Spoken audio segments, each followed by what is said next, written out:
Number one tip that we all learned as we went through all of this, that we were already doing 99% of what the requirements were. We just didn't know that. So when we got ready to fill out the sheets, we just went through, and it was kind of a game deciding which day we had broccoli or carrots and romaine and the fresh fruits and the vegetables and that kind of thing. So it was more or less looking at the whole program and seeing how it fit into it. So we were pretty well already doing it. We worked with our lead people in our schools and the employees and sat down and kind of looked at the menu to see where we had to have green and orange and red vegetables and whole grains, and most of that we were already in compliance with. So it was a matter of just sitting down and spending some time looking at it and putting in the right boxes. For us to complete the US School Challenge Award application, it takes the PTO group, it takes the principal, it takes teachers and food service employees. And we found that the most difficult part was working with groups that had fundraisers in the school district to make sure they were compliant. We generally hit the PE requirements, nutrition in the classroom, but generally it was the fundraisers, those kinds of things that kind of were the bump in the road, so we had to work with that a little bit.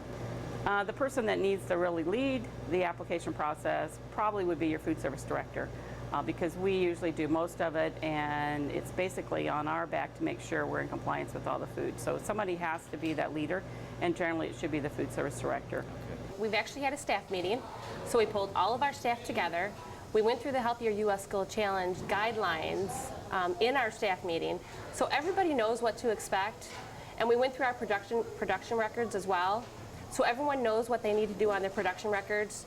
Write down the fruit specifically, if it's peaches, fresh peaches, pineapple tidbits, so we know exactly what we're doing on our production records, because those are extremely important for the Heathier US School Challenge.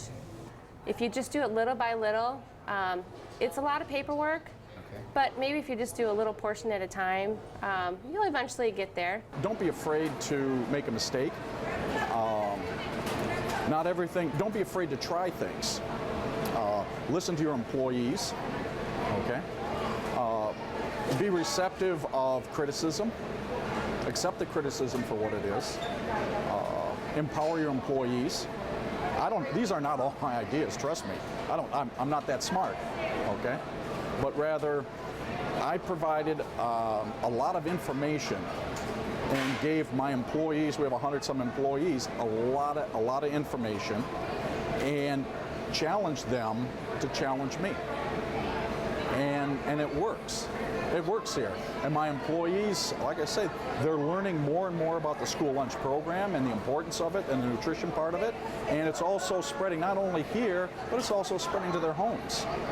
It's a change of a lifestyle. And it's not something that's going to happen today or tomorrow. It's going to happen over a small period of time. And the other is don't get frustrated if you don't get a great response back. When we started this, we set up service lines. We worked like crazy to get nutritious, and it wasn't all the meals, but just some nutrition components of the entrees, okay, center of the plate. And they worked like crazy here, and I think we had 7 kids tried it. And we must have made, I don't know, about 150 portions, okay? So everybody was looking there going, oh my God. And so my response to that was, we got 7. Is that wonderful? We had 7, and tomorrow, let's hope we get 10, okay? All right, and we're not gonna worry about that, okay? It's not gonna happen overnight, so we're gonna stay the course. We're gonna be positive about it. We're gonna be encouraging about it, okay? Again, and so that's wonderful. Our employees recognize that we're buying better quality products. We're putting a better quality product out in front of the students. I, as an employee that is standing behind the service line, I'm looking at that and I'm saying, this is pretty good. And you know what?